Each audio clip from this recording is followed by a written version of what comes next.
नमस्कार, नारी टीवी में आपका बहुत स्वागत है और मैं हूं आपके साथ अनुपमा खोपरी। सबसे पहले बात करेंगे मध्य प्रदेश की, जहां पर लोकसभा चुनाव की शुरुआत हो चुकी है। दूसरे फेज में वोटिंग सुबह से ही जारी है और इसी के तहत सीएम डॉक्टर मोहन यादव का बयान भी सामने आया है।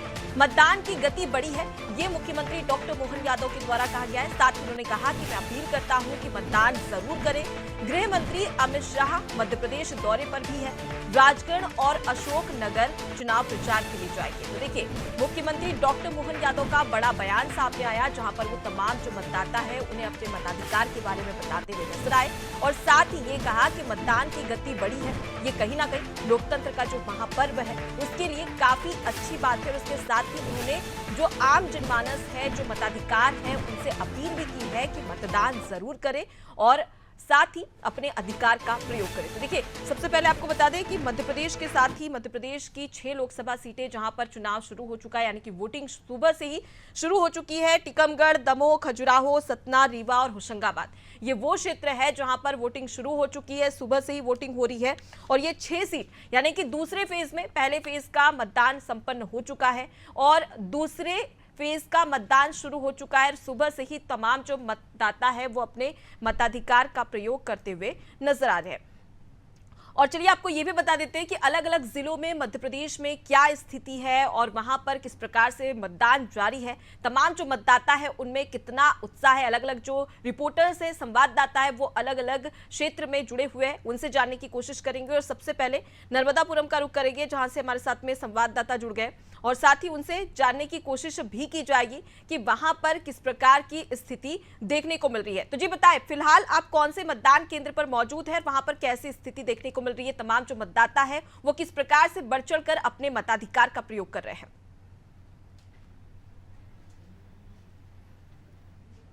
मैं इस समय मौजूद हूं और इस समय लगभग 32 से 34 डिग्री के आसपास तापमान है। सूर्य की तपिश काफी तेज है। 9 बजे की अगर बात करें तो लगभग 17% मतदान इस लोकसभा सीट पर हो गया था। वोटरों में उत्साह है, लेकिन एक सबसे बड़ी बात यह है कि शादी आज शादी बहुत है, वेडिंग बहुत ज्यादा है। तो उसको देखते हुए कहीं ना कहीं थोड़ा सा दिक्कत आ रही है कि लाइन ज्यादा लंबी नहीं लग रही है। लेकिन जो फर्स्ट टाइम वोटर है उसमें काफी उत्साह देखा जा रहा है। वो अपने मताधिकार का प्रयोग करने आ रहे हैं। नारी टीवी भी लगातार अपील कर रहा है कि लोकतंत्र की बढ़ाएं शान, जरूर करें मतदान। हमारे साथ में एक वोटर है, यूथ वोटर है, क्या कुछ सोचकर उन्होंने वोट किया है, आइए उन्हीं से जान लेते हैं क्या सोचकर आज आपने वोट किया है। मेरा जो आज वोट है वो देश की रक्षा, देश की सुरक्षा के लिए और रोजगार, और हमारे देश अभी भी एक डेवलपिंग नेशन है। आज भी हम अपने देश को डेवलप्ड नेशन नहीं बोल पा रहे हैं। तो मैं चाहती हूँ कि हमारा जो वोट है, जो मत है, ऐसी पार्टी, ऐसे व्यक्ति के लिए हो जो हमारे देश की रक्षा और डेवलपमेंट के लिए और अच्छा काम करते। तो आपने वोट डाला था, सिंबल दिखा दीजिए वोट डालने का। मेरे देश के लिए, देश की तरक्की के लिए। तो अनुपमा, ये मेरा वोट मेरे देश के लिए, ये यूथ था। और भी एक वोटर और है हमारे साथ, उनसे जान लेते हैं क्या सोच कर वोट किया है। देश की उन्नति, देश की सुरक्षा, देश की प्रगति, ये सब कुछ हमारे लिए महत्वपूर्ण है। देश से बढ़कर कुछ नहीं। तो अनुपमा, साफ तौर पर हमने एक पुरुष वोटर से भी बात कर ली, एक महिला वोटर से भी बात कर ली। दोनों का साफ तौर पर कहना था कि देश की उन्नति, देश की सुरक्षा, मतलब नेशन फर्स्ट, साफ तौर पर इशारा है। आप समझ सकते हैं हमारी कुछ मर्यादाएं हैं, मीडिया की कुछ मर्यादाएं, उसको हमको मेंटेन करना होता है। जी, ओवर टू यू। जी बिल्कुल। आलोक, अगर सबसे पहले बात करें नर्मदापुरम की, तो देखिए काफी दिलचस्प मुकाबला यहाँ पर देखने को मिलता है। और फिलहाल अगर वहाँ की स्थिति की बात करें, तमाम जैसे मतदान केंद्र है वहाँ पर क्या स्थिति देखने को मिल रही है, सुरक्षा के कितने पुख्ता इंतजाम है, और साथ ही जो संवेदनशील केंद्र है और अति संवेदनशील केंद्र है वहाँ पर क्या व्यवस्था प्रशासन की ओर से की गई है।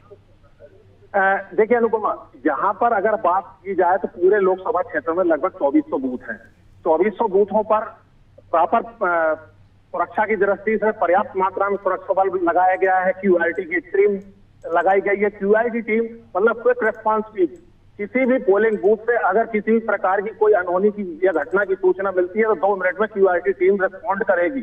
QIT टीम को होशंगाबाद के SP डॉक्टर गुरुकरण सिंह खुद मॉनिटर कर रहे हैं। सेक्टर मजिस्ट्रेट लगाए गए हैं। फ्लाइंग स्क्वाड की टीम निरंतर घूम रही है। QIT टीम ये नहीं है कि जब कुछ होगा तभी जाएंगी, नहीं, QIT टीम लगातार गश्त कर रही है, पूरे मामले पर नजर बनाए रखे हैं। और ये आप ये पीछे देख सकते हैं, तो ये अगर मैं आपको दिखाऊं तो ये देखिए, ये वोटरों में जो उत्साह, चल नहीं सकते लेकिन वोट डालने के लिए आ रहे हैं। तो ये उत्साह कहीं ना कहीं, जो भारत सबसे मजबूत लोकतांत्रिक देश क्यों कहा जाता है, वो इसीलिए कहा जाता है कि लोकतंत्र के इस महापर्व में समय खड़ा है सामने और कह रहा है लौट कर तू वोट कर अनुपमा, और उसी चीज को हमारे भारत के नागरिक याद कर रहे हैं और इस लोकतंत्र के पर्व में बढ़ चढ़कर हिस्सा ले रहे हैं। Over to you. आलोक, तो समझा जा सकता है कि लोकतंत्र की एक खूबसूरत तस्वीर आपने दिखाई, जहां पर एक संदेश यहां पर दिया जा रहा है कि चाहे कैसी भी स्थिति हो लेकिन अपने मताधिकार का प्रयोग अवश्य करें, क्योंकि ये प्रत्याशी के साथ ही साथ कहीं ना कहीं इस आपके विकास का भी भविष्य इससे जुड़ा हुआ है। ऐसे में जरूरी हो जाता है कि अपने मताधिकार का प्रयोग करें। फिलहाल के लिए बहुत शुक्रिया आलोक, तमाम जानकारी हम तक पहुंचाने के लिए। आप हमारे साथ में बने रहिए, आगे भी आपसे अपडेट लेंगे। चलिए, अब स्थिति तो हमने जान ली कि नर्मदापुरम में किस प्रकार का माहौल देखने को मिल रहा है। चाहे दिव्यांग मतदाता हो, वो भी व्हील चेयर पर मतदान केंद्र पहुंच रहे हैं और अपने मताधिकार का प्रयोग कर रहे हैं। लेकिन अब जान लेते हैं कि कटनी में क्या स्थिति है, वहां पर किस प्रकार का माहौल देखने को मिल रहा है। नवनीत गुप्ता हमारे संवाददाता वहां से हमारे साथ में जुड़े हुए हैं। नवनीत, फिलहाल वहां पर कैसी स्थिति है और तमाम जो मतदाता है उनमें कितना जोश मतदान के प्रति देखने को मिल रहा है?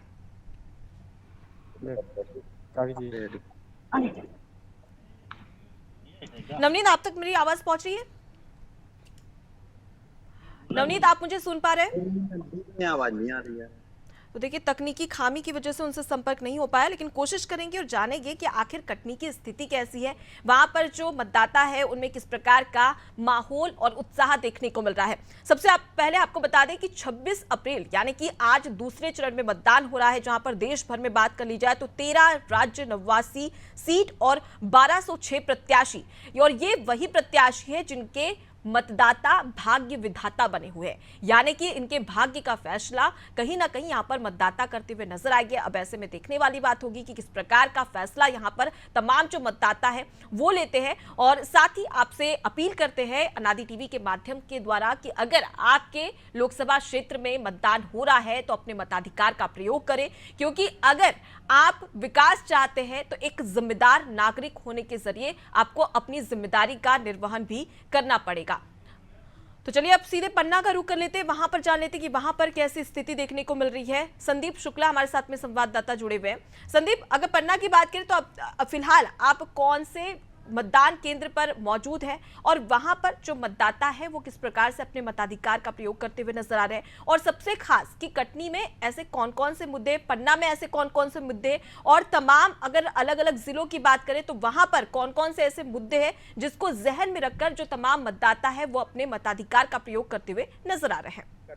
बंद हो जाएगा, चालू चढ़ाओ इस पे। संदीप, आप तक मेरी आवाज पहुंच रही है? संदीप, आप मुझे सुन पा रहे हैं? तो देखिए, तकनीकी खामी की वजह से उनसे संपर्क नहीं हो पा रहा है। पन्ना से जुड़े थे हमारे साथ में संदीप, और जल्द ही उनसे कोशिश करेंगे संपर्क करने की और साथ ही जानेंगे कि वहां पर जो मतदाता है वो किस प्रकार से प्रत्याशी के भाग्य विधाता बनकर अपने मताधिकार का प्रयोग करते हुए नजर आ रहे हैं। चलिए, अब सीधे रुक कर लेते हैं राजधानी भोपाल का, जहां पर हमारे साथ में संवाददाता शबाना जुड़ी हुई है। शबाना, फिलहाल की अगर स्थिति की बात करें तो किस प्रकार का माहौल देखने को मिल रहा है, क्योंकि सुबह से हम देख रहे हैं तमाम जो दिग्गज नेता है वो लगातार मंदिरों का रुख कर रहे हैं, जीत के लिए भगवान से प्रार्थना कर रहे हैं। फिलहाल कैसी स्थिति नजर आ रही है?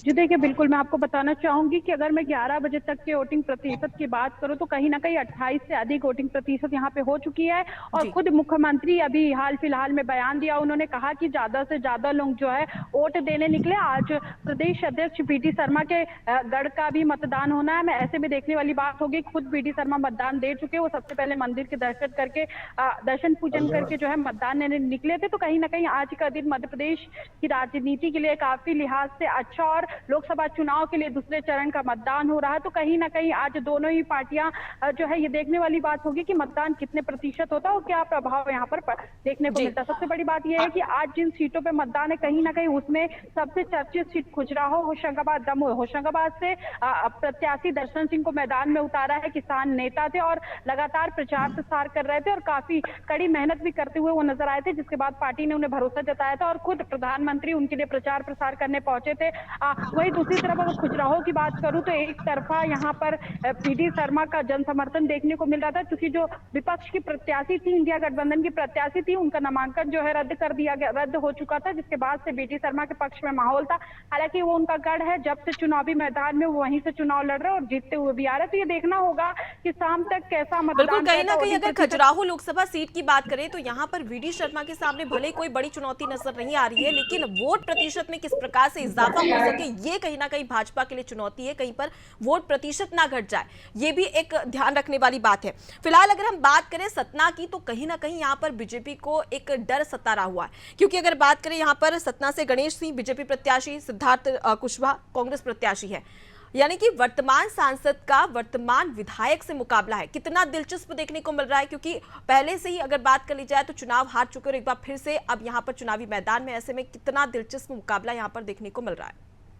जी देखिए, बिल्कुल वर्तमान सांसद का वर्तमान विधायक से जो है यहाँ पर चुनाव हो रहा है, लोकसभा चुनाव हो रहा है। तो कहीं ना कहीं ये देखना दिलचस्प होगा कि जनता जो है अपने विधायक को पसंद करती है, फिर से सांसद को वही पीएम मोदी के चेहरे पर जो है मताधिकार देती है। सबसे बड़ी बात है कि गणेश सिंह का कहीं कहीं विरोध भी देखने को मिला था। हालांकि सिद्धार्थ सिंह कुशवाहा जो है एक विधानसभा का नेतृत्व कर रहे हैं, लेकिन कहीं ना कहीं पूरे सतना का नेतृत्व करने के लिए जनता ने जो है गणेश सिंह को चुना था। वैसे में देखना होगा कि वहाँ का वोटिंग प्रतिशत काम तक कितना रहता है। बिल्कुल शबाना, और कहीं ना कहीं यहाँ पर जो मुकाबला है वो काफी दिलचस्प है, क्योंकि अगर हम सेकेंड फेज में 6 लोकसभा सीटों की बात करें तो खजुराहो में तो कोई बड़ा मुकाबला देखने को मिल नहीं रहा है इंडिया गठबंधन के प्रत्याशी का, लेकिन दूसरी ओर अगर हम बात करें सतना की, तो यहाँ पर काफी दिलचस्प, क्योंकि विधानसभा चुनाव दोनों ही प्रत्याशी साथ में लड़े थे और यहाँ पर बीजेपी को हार का सामना विधानसभा चुनाव में करना पड़ा था और एक बार फिर से वही अब लोकसभा चुनाव लड़ते हुए नजर आ रहे हैं। ऐसे में किस प्रकार की हलचल देखने को मिल रही है और बीजेपी के लिए ये कितना ज्यादा चुनौतीपूर्ण है।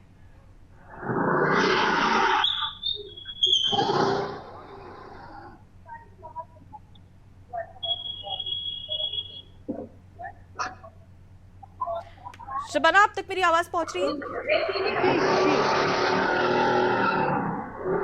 शबाना, अगर फिलहाल देखा जाए तो देखिए गणेश सिंह और सिद्धार्थ कुशवाहा वो प्रत्याशी है जो 2023 के विधानसभा चुनाव में भी सतना ही विधानसभा क्षेत्र से चुनाव लड़ते हुए नजर आए थे, लेकिन इस दौरान बीजेपी यानी कि गणेश सिंह को हार का सामना करना पड़ा था। लेकिन अब एक बार फिर से विधानसभा चुनाव के बाद में लोकसभा चुनाव में दोनों ही आमने सामने एक दूसरे को टक्कर देते हुए नजर आ रहे हैं। ऐसे में भाजपा के लिए ये सीट कितना ज्यादा चुनौतीपूर्ण नजर आ रही है?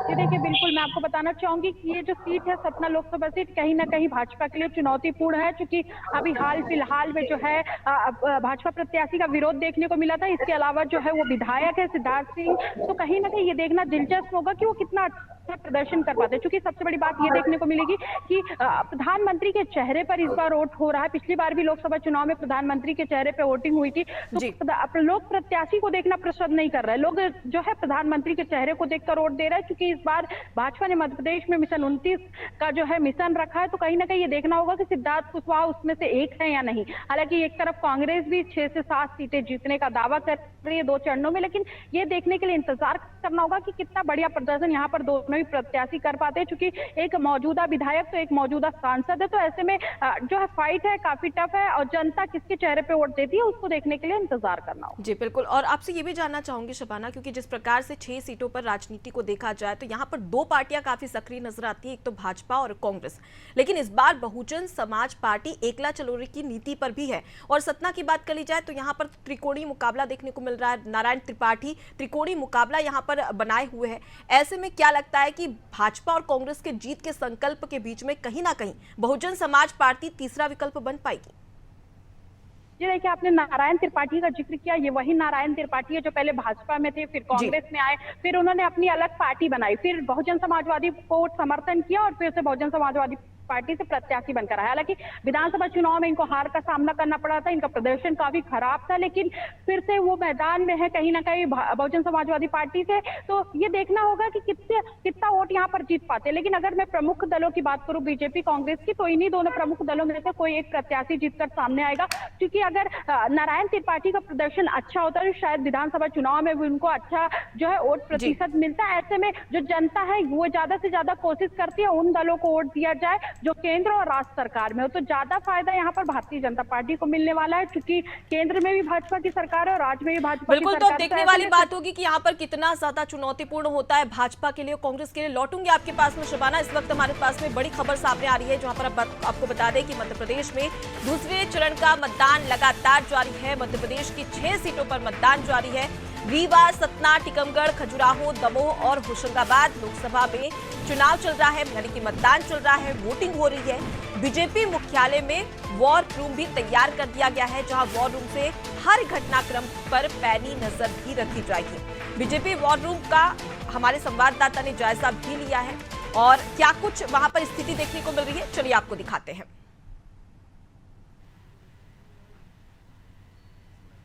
मध्य प्रदेश में 6 सीटों के लिए मतदान जारी है दूसरे चरण के तहत, और ये बीजेपी का वार रूम है। तस्वीरों में दिखाऊंगा आपको बीजेपी का जो वार रूम बनाया गया है प्रदेश कार्यालय में। पूरी तरीके से यहाँ पर वार रूम के जो पदाधिकारी हैं, कि जिस प्रकार से देख रहे हैं आप, अपने अपने जो संसाधन है उनके पास, संसाधनों के माध्यम से हर लोकसभा 6 लोकसभा सीटों पर पैनी नजर बना करके रखे हुए, कड़ी नजर बना करके रखे हुए, जिस प्रकार से शांतिपूर्ण मतदान हो, मतदाताओं को वोट डालने में किसी प्रकार की कोई परेशानी न हो, कार्यकर्ताओं से सीधा संवाद किया जा रहा है किस प्रकार से, और लोगों को वोट डालने के लिए पोलिंग बूथ तक पहुंचाया जाए। तमाम सारी रणनीति तैयार की जा रही है, पल पल की अपडेट ली जा रही है पूरे 6 लोकसभा सीटों के लिए। हमारे साथ कुछ पदाधिकारी मौजूद हैं, उनसे जानेंगे। सर, किस प्रकार से कार्य चल रहा है वार रूम का? देखिए, भारतीय जनता पार्टी 12,822 आज जो हमारे बूथ हैं उन सबसे रियल टाइम पे कनेक्ट है। हमारा प्रत्येक कार्यकर्ता प्रत्येक बूथ से जिले में और हमारे प्रदेश यहाँ वार रूम में रिपोर्ट कर रहा है, और अधिकतम मतदान कैसे हो सकता है आज इसमें लगातार प्रयासरत है। कुछ ऐसी अभी तक आपको जानकारी आई, कुछ कार्यकर्ताओं ने शिकायत की कहीं मतदान देरी से शुरू हुआ तो कुछ मतदाता पोलिंग बूथ तक नहीं पहुंच पा रहे हैं, कुछ ऐसी चीजें सामने आई क्या? नहीं, निश्चित रूप से शिकायतें आई हैं। आज कांग्रेस अपनी पूरी बौखलाहट में है। बहुत सारे स्थानों पर जहां पे कांग्रेस के मतदाता ही बाहर नहीं निकल पाए, वहां लगातार वो मतदान प्रतिशत कैसे गिर सकता है, कैसे वहां पे हर्डल पैदा कर सकते हैं, वो लगातार प्रयासरत हैं। और हम भी यहाँ से लगातार प्रयासरत हैं, क्योंकि आम जनता माननीय प्रधानमंत्री जी के रूप में मोदी जी को देखना चाहती है, इसलिए वो अधिकतम मतदान करना चाहती है, और उसी क्लैश के कारण वो हमारे पास जानकारी आ रही है। और हम लगातार निर्वाचन आयोग को ये शिकायत भी कर रहे हैं कि साहब वहां पर मतदान को प्रभावित करने की कोशिश की जा रही है। वो लगातार जो ऐप है निर्वाचन आयोग का, हम उस पर लगातार अपनी तरफ से शिकायतें भेज रहे हैं। ठीक है, तो जिस प्रकार से दिखाऊंगा तस्वीरों में, और जिस प्रकार से बीजेपी पूरी तरीके से सक्रिय नजर आ रही है, हर एक पल पल की अपडेट ले रही कार्यकर्ताओं से, उसके बाद जो समस्याएं आ रही, समस्याओं का निराकरण करने की कोशिश कर रही है। सर, जिस तरीके से पहले चरण के चुनाव में मतदान प्रतिशत में गिरावट आई है, लेकिन इस बार क्या कुछ रहेगा कि किस प्रकार से क्या कुछ रणनीति बना रहे हैं मतदान प्रतिशत बढ़ाने के लिए? देखिए, लगातार बातचीत जिलों में चल रही है, बूथों पे चल रही है, चुनाव आयोग से चल रही है, जहां शिकायतें मिल रही है। क्योंकि मतदान गिरने का कारण जो है शादी वगैरह भी है, गर्मी भी है, और जो विपक्ष है वो भी हताश है। भारतीय जनता पार्टी के पक्ष में अब की बार 400 पार, फिर एक बार मोदी सरकार को लेकर ये जो वातावरण चल रहा है, जनता के बीच से आवाज आई है अब की बार 400 पार। इसलिए मतदान प्रतिशत जो आप सही कह रहे हैं, पिछली बार से जो कम हुआ है, इस बार ज्यादा कराने का प्रयास कंट्रोल रूम से किया जा रहा है।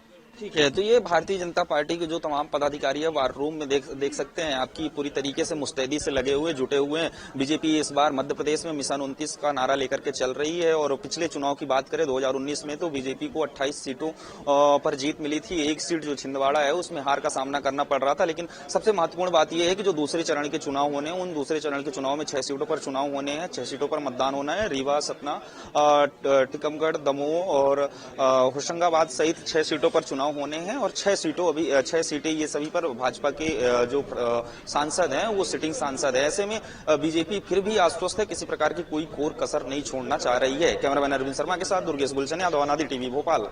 देखिए, आपको तस्वीरें दिखा रहे थे बीजेपी के वॉर रूम की, जहां पर हमारे संवाददाता दुर्गेश ने जायजा लिया, वहां की स्थिति को देखा कि किस प्रकार से वहां पर भी माहौल देखने को मिल रहा है। लेकिन अब बात कर लेते हैं कटनी की, सीधे आपको ले चलते हैं कटनी, जहां पर हमारे संवाददाता नवनीत गुप्ता हमारे साथ में जुड़ गए हैं। नवनीत, फिलहाल वोटिंग प्रतिशत की बात कर ली जाए तो अब तक के कितना वोटिंग प्रतिशत हुआ, इसकी जानकारी दीजिए।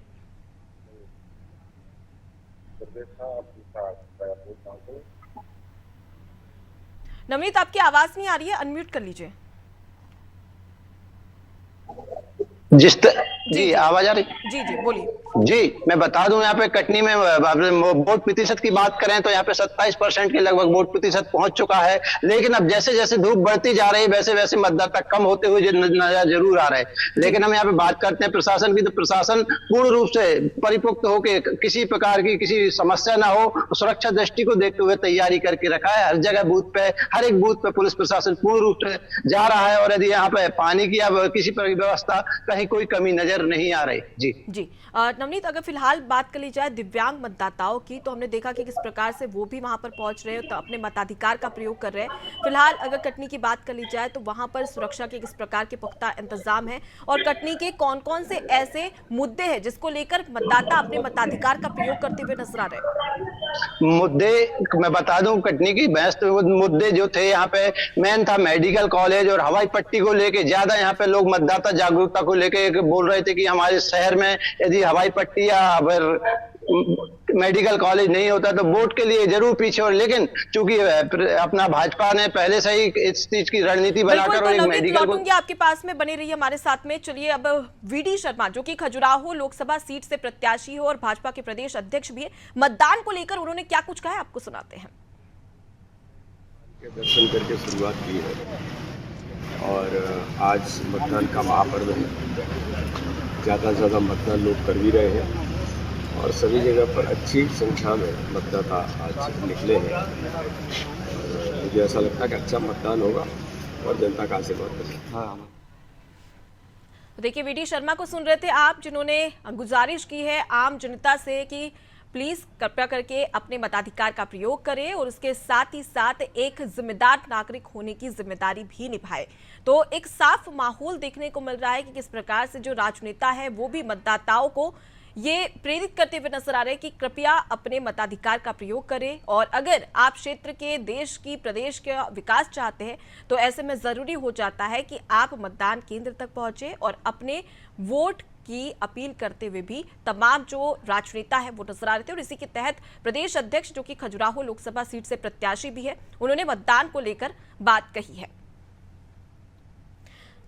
तो साफ तौर पर स्पष्ट नजर आ रहा है कि किस प्रकार का माहौल मध्य प्रदेश में देखने को मिल रहा है। और मध्य प्रदेश की स्थिति की बात कर ली जाए तो देखिए 2019 में 28 सीटों पर सिमट गई थी भाजपा और एक सीट पर कांग्रेस ने अपना कब्जा जमाते हुए नजर आई थी। लेकिन अब क्या स्थिति होगी वो तो 4 जून को पता चल जाएगा। लेकिन फिलहाल मध्य प्रदेश में 2019 में कैसा परिणाम रहा और साथ ही कौन कौन सी वो सीटें हैं जहां पर चुनाव हो रहा है और इसके साथ ही कितने मतदाता है जो अपने मताधिकार का प्रयोग करें, ऐसे तमाम सवाल जो आपके जहन में होंगे इसके जवाब देने के लिए हमारे साथ में आपको सीधे ले चलते हैं सेकंड स्टूडियो, जहां पर हमारी सहयोगी अस्मिता हमारे साथ में जुड़ी हुई है। जी अस्मिता। बिल्कुल अनुपमा, आज सेकेंड चरण का यानी सेकेंड फेज का चुनाव है। मध्य प्रदेश की 6 सीटों में चुनाव होने हैं और हो रहे हैं। मतदान की प्रक्रिया सुबह 7 बजे से ही शुरू हो गई है। ऐसे में हम वो जानकारी देंगे जो हमारे दर्शकों को जानना बेहद आवश्यक है। सबसे पहले हम बात करेंगे दूसरे चरण की सीटों के बारे में कि दूसरे चरण में किन सीटों पर चुनाव हो रहे हैं। तो सतना, रीवा, होशंगाबाद, इसके अलावा अगर हम बात करें तो टीकमगढ़, दमोह और खजुराहो में आज जो है चुनाव हो रहे हैं। ये वो 6 सीटें हैं जिनमें मतदान की प्रक्रिया सुबह 7 बजे से ही लगातार जारी है। अब हम बात करेंगे लोकसभा चुनाव 2024 में कितने कुल मतदाता है, उनकी क्या संख्या है, उस चीज के बारे में हम बात करेंगे और दर्शकों को जानकारी देंगे। तो देखिए ग्राफिक्स के जरिए आप देख सकते हैं कि 2024 में मध्य प्रदेश में कुल मतदाताओं की संख्या कितनी है। सबसे पहले हम बात करेंगे कुल मतदाताओं की। तो नीचे जो आप देख सकते हैं ग्राफिक्स में व्हाइट बॉक्स में कुल मतदाताओं की संख्या मध्य प्रदेश में है 5,63,40,064। तो ये कुल मतदाता है। इनमें अगर हम पुरुष मतदाताओं की बात करें तो वो है 2,89,51,705। तो ये कुल मतदाता है और पुरुष मतदाताओं के बारे में हमने जाना। अब महिला मतदाताओं की ओर रुख कर लेते हैं। महिला मतदाताओं की भी अच्छी खासी संख्या है। 2,73,87,122 संख्या है महिला मतदाताओं की। तो कुल मतदाताओं में से हमने पुरुष और महिला मतदाताओं के बारे में जाना। अब हम बात कर लेते हैं ट्रांसजेंडर मतदाताओं की। वो भी काफी ज्यादा महत्वपूर्ण है, उनका भी हक है।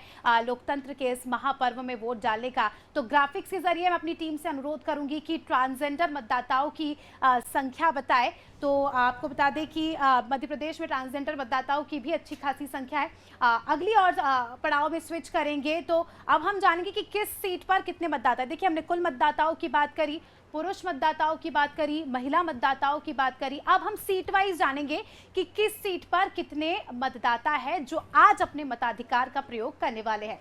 सबसे पहली सीट खजुराहो सीट। तो खजुराहो की अगर हम बात करें तो यहाँ पर 19,94,330 मतदाता है जो आज अपने मताधिकार का प्रयोग करेंगे और खजुराहो लोकसभा सीट में मतदान करेंगे। दूसरी सीट की अगर बात करें हम तो दूसरी सीट है दमोह सीट। अगेन ये सीट काफी ज्यादा इंपॉर्टेंट है और यहाँ अगर हम मतदाताओं की बात करें तो यहाँ पर 19,19,510 मतदाताओं की संख्या है जो आज अपने मताधिकार का प्रयोग कर कर लोकतंत्र के इस महापर्व में अपने वोटों की आहुति देंगे। अगली सीट की ओर बढ़ते हैं। अगली सीट की अगर हम बात करें तो वो है होशंगाबाद सीट। काफी ज्यादा महत्वपूर्ण सीट। इस बार हमने देखा जोरों शोरों से प्रचार प्रसार किया गया, खुद जो है दिग्गज नेताओं का यहाँ पर दौरा रहा। यहाँ पर अगर हम मतदाताओं की बात करें तो 18,50,075 मतदाताओं की यहाँ पर संख्या है जो आज वोट देंगे। अगली सीट की ओर बढ़ते हैं। अगली सीट की अगर हम बात करें तो वो है रीवा सीट। काफी महत्वपूर्ण सीट। रीवा में हमने जिस तरह से देखा किस तरह से राजनीति गर्मा रही है और किस तरह से जो है लगातार रीवा एक फोकस पॉइंट बना है मध्य प्रदेश की सियासत का। तो यहाँ अगर हम मतदाताओं की बात करें तो कुल 18,45,102 मतदाता आज अपने मताधिकार का प्रयोग रीवा लोकसभा सीट में करेंगे। अगली सीट की ओर आगे बढ़ते हैं। अगली सीट की अगर हम बात करें टीकमगढ़। अगेन अगर हम टीकमगढ़ की बात करें यहाँ भी लोगों में काफी ज्यादा उत्साह देखा जा रहा है। अगर हम यहाँ पे कुल मतदाताओं की बात करें तो यहाँ पर मतदाताओं की संख्या 18,17,760 है। अच्छी खासी संख्या में यहाँ पर भी जो मतदाता है जो अपने मतदान का मताधिकार का प्रयोग करने वाले हैं। अगली सीट की ओर बढ़ेंगे हम। अगली सीट है हमारी सतना। सतना में जिस प्रकार से हम देख रहे हैं अच्छी खासी राजनीति गर्मा रही है, त्रिकोणीय मुकाबला है, ब्राह्मण वोटर्स की संख्या यहाँ पर ज्यादा है और ऐसे में अगर हम कुल वोटर्स की बात करें तो यहाँ पर 16,89,791 वोटर्स जो है आज अपने मताधिकार का प्रयोग करने वाले हैं। तो ये हमने जाना कि किस सीट में कितने मतदाता है जो अपने मताधिकार का प्रयोग करेंगे। अब हम एक नजर डाल लेते हैं अनुपमा 2019 में जो परिणाम आए थे चुनाव के उस पर नजर डाल लेते हैं। तो देखिए मध्य प्रदेश की अगर बात करें तो 28 लोकसभा सीटें हैं। यहाँ पर परिणाम की बात करें तो जिस तरह से हमने देखा था मध्य प्रदेश में बीजेपी को 29 में से 28 सीटें मिली, माफ कीजिएगा 29 लोकसभा सीटें हैं, 29 में से 28 लोकसभा सीटें जो है बीजेपी के खाते में गई थी। एक सीट छिंदवाड़ा की सीट कांग्रेस ने जीती थी और वहीं अन्य की बात करें अन्य दूसरे दल आम आदमी पार्टी बसपा आदि शून्य, किसी भी प्रकार से वो यहाँ पर अपना खाता नहीं खोल पाए थे। तो ये चुनाव परिणाम है। आप देख सकते हैं बीजेपी ने 29 में से 28 सीट अपने नाम की थी, एक सीट कांग्रेस के खाते में गई थी, वहीं अन्य के खाते में शून्य, यानी किसी भी प्रकार का कोई खाता यहां पर दूसरी पार्टियों ने नहीं खोला था। अब हम बात कर लेते हैं वोटिंग परसेंटेज की। तो देखिए लगभग 12 बजने वाले हैं, उसके पहले हमारे पास जो है वोटिंग परसेंटेज आ गया है 11 बजे तक का। तो उस पर बात करेंगे 6 सीटों पर। अगर मध्य प्रदेश की दमोह सीट पर वोटिंग परसेंट की बात करें तो 26.84% यहाँ पर मतदान हुआ है दमोह में। तो आप देख सकते हैं कि 26% अगेन अच्छा नंबर है। उम्मीद है कि शाम 6 बजे तक ये मतदान का प्रतिशत बढ़े। दूसरी सीट की बात कर लेते हैं। दूसरी सीट अगर हम बात करते हैं मध्य प्रदेश की तो वो है होशंगाबाद सीट। यहां पर अगर हम मतदान प्रतिशत की बात करें तो काफी अच्छा यहां पर वोटिंग परसेंटेज 11 बजे तक रहा है। 32.14% यहां पर मतदान प्रतिशत रहा है जो अपने आप में एक अच्छा नंबर है। अब आगे देखने वाली बात होगी कि यहां पर कितना जो है वोटिंग परसेंटेज बढ़ता है। अगली सीट की ओर रुख करते हैं। अगली सीट की ओर बढ़ते हैं तो वो है मध्य प्रदेश से ही खजुराहो सीट। काफी ज्यादा इंपॉर्टेंट सीट। यहां पर देखिए सबसे ज्यादा चिंता यहां पर बीजेपी को वोटिंग परसेंटेज बढ़ाने को लेकर ही है। फिलहाल की अगर हम बात करें तो 28.40% यहां पर मतदान हुआ है। उम्मीद है कि जिस तरह से प्रचार प्रसार हुआ, जिस तरह से जनता जो है रैलियों में इकट्ठा हुई, शाम 6 बजे तक ये वोटिंग परसेंटेज बढ़ सकता है। अगली सीट की ओर रुख करेंगे। अगली बहुत महत्वपूर्ण सीट की हम जो बात करने वाले हैं वो है रीवा सीट। जोरों शोरों से यहाँ पर भी प्रचार प्रसार हुआ।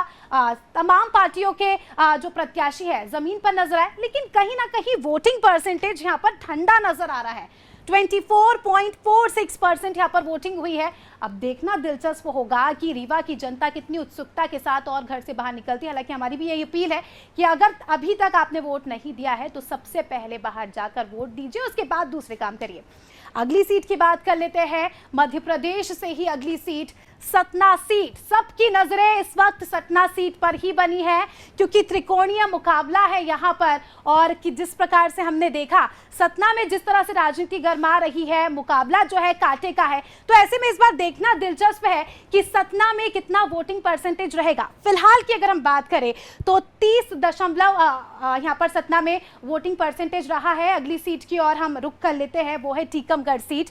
टीकमगढ़ की अगर हम बात करें तो यहाँ पर भी थोड़ा कम ही है वोटिंग परसेंटेज, 26.96% फिलहाल जो है टीकमगढ़ का वोटिंग प्रतिशत रहा है। और कुल मिलाकर पूरे मध्य प्रदेश की बात करें तो अभी तक यानी 11 बजे तक 28.15% मतदान हुआ है। अनादि टीवी की यही अपील है कि अगर अभी तक आपने वोट नहीं दिया है, अपने मताधिकार का प्रयोग नहीं किया है, तो सबसे पहले जाकर वोट दें, क्योंकि सबसे जरूरी काम आपका आज के लिए यही होना चाहिए। और आपका एक वोट ही निश्चित करेगा कि 5 साल तक आपका भविष्य किस तरह से रहने वाला है। तो ये थी कुछ जानकारी जो दर्शकों को जानना बेहद आवश्यक थी। अनुपमा, तो फिलहाल के लिए बहुत शुक्रिया अस्मिता तमाम जानकारी हम तक पहुंचाने के लिए। तो देखिए 28.15% तक मतदान मध्य प्रदेश में अब तक हो चुका है। आगे भी मतदान इसी प्रकार से जारी होगा।